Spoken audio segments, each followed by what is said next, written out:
el apartado del transhumanismo precisamente lo abordo desde el punto de vista de la tecnología, en cómo la libertad del ser humano está siendo destruida o concentrada en manos de, por así decirlo, los globalistas o de estas corporaciones, y ya ni siquiera nosotros vamos a tener libertad de movimiento de nuestros propios miembros. O sea, si yo, mi brazo es sustituido por un brazo que es de propiedad intelectual o controlado por Wi-Fi por una corporación, entonces si yo me opongo a esa corporación, cualquier rato me pueden eliminar la movilidad del brazo. Y aparte esto se ve en la posmodernidad porque en el libro yo pongo un ejemplo. Antes el corazón de una persona le pertenecía a su esposo o esposa, y ahora el corazón le pertenece a una empresa o a muchas personas con la cultura del poliamor, ¿no? Y precisamente el límite de la tecnología, yo la tecnología lo veo como algo positivo que se debe usar para el bien del ser humano y para hacer cosas buenas, ¿no? Pero cuando se utiliza con estos fines de control, yo veo que este punto negativo se tiene que tomar desde un punto de vista conservador o bioconservador, precisamente por todos estos peligros. Obviamente una persona que nació sin un brazo o que perdió un brazo, mediante la tecnología puede llegar a sustituir su brazo con un brazo robótico, lo cual sería positivo para su vida. Yo no veo nada positivo en que una empresa sea dueña de tu corazón o tengas que pagar tu corazón a cuotas, o si te opones a las prácticas que realiza esta empresa, llegues a perder tu corazón, ¿no? Y precisamente esta figura del futuro, a un paralelismo un poco con la figura de Blade Runner, ¿no? Donde entra la bioética y el control de la biopolítica, o sea, todas las facetas de la vida humana, desde la concepción hasta la muerte, donde ya se intentan patentar a los seres humanos, ¿no? Entonces, yo lo vería de un punto de vista ético, donde la tecnología esté al servicio del ser humano para hacer el bien y no para el control total del ser humano. Añado ya para ir terminando, ahí compartí en el chat mi análisis filosófico de la película Repo Man, que fue justo cuando se dio una controversia entre López Batallán y Milei, que para lo que lo vimos de afuera fue muy gracioso cómo se dio esa discusión en Twitter. Todavía existía Twitter en esa época. Pero yendo a colación, ¿no? Ese sistema corporativista. Algo que les puede servir a ustedes, quizás a Esteban Verón o al resto, que es lo que yo le explico por ahí a mis alumnitos o en alguna conferencia. ¿Por qué le dedico a veces tanto tiempo, incluso a una explicación hasta una hora, el tema de la esencia? ¿Qué es la esencia?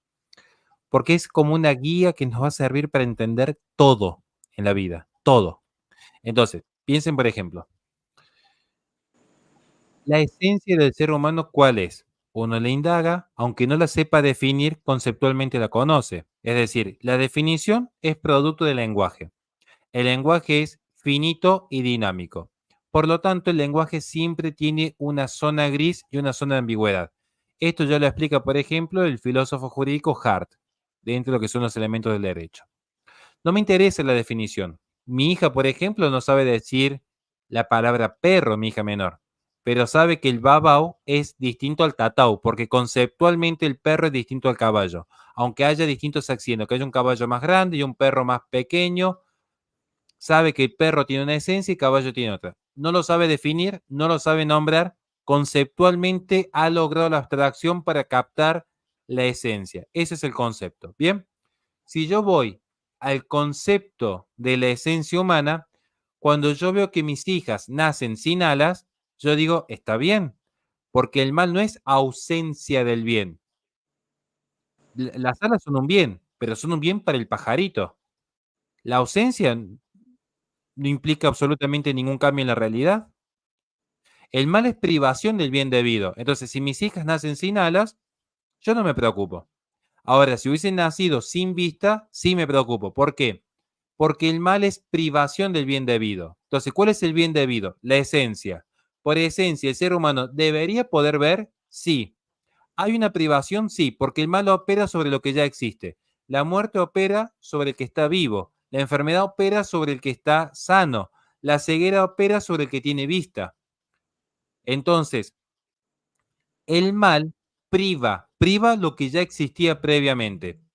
Si yo tengo un niño ciego, yo sé que por esencia el niño debería poder ver, porque él es propio a la naturaleza humana. Eso a mí me permite, como bioconservador, utilizar la tecnología para que ese niño pueda volver a ver.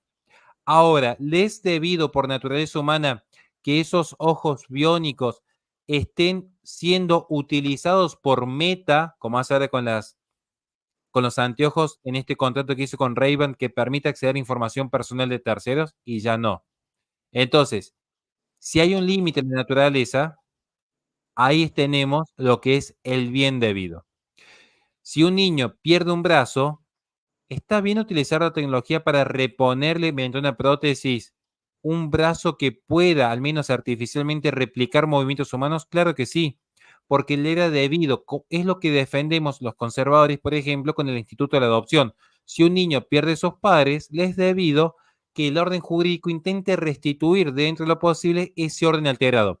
Lo cual no significa que si un papá es bueno y una mamá es buena y perdió el papá y la mamá, le demos, por ejemplo, 3 papás y 5 mamás al mismo tiempo. No, o sea, hay un orden, hay un orden. Entonces, cuando yo entiendo lo que es la esencia, sé cuáles son los límites del uso de la tecnología. Entonces, ¿nos es debido el comunicarnos? Sí, fantástico. Puedo usar el celular prudentemente. ¿Me es debido estar toda mi vida encerrado en estas ciudades de 15 minutos donde con unos anteojos de realidad virtual creo que viajo a Francia para no contaminar, pero al final del día no soy más que un esclavo del sistema? Y no, porque el hombre nació para ser libre y en la libertad alcanzar la felicidad plena, que es la amistad con Dios, pero en el ejercicio libre de la voluntad y la inteligencia. Tener en claro lo que es la esencia nos permite siempre tener un punto de partida. Cuando no sabemos una respuesta, como le digo a mis alumnos en la universidad, si van a la esencia no se van a equivocar. Si le hacen una pregunta, ¿qué es este concepto? Y no se acuerdan, pero conocen algo de etimología, donde está el concepto de base, capaz que no se sacan un 10. Muy difícilmente los vayan a bochar. Entonces, con lo básico se van a poder defender. Bien, gracias, Saúl, por la ayuda. Gracias, Nela. Dios te bendiga eternamente. Espero verlos pronto en México. Si Dios quiere, estaremos viajando ahora en noviembre. Y antes de terminar, querido Donay, no sé si nos querés hacer alguna reflexión final, si no te hago la última pregunta, que es la más importante de todas.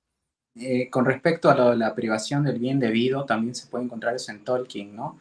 En que el mal corrompe solo lo que ya se ha creado, porque no tiene capacidad constructiva.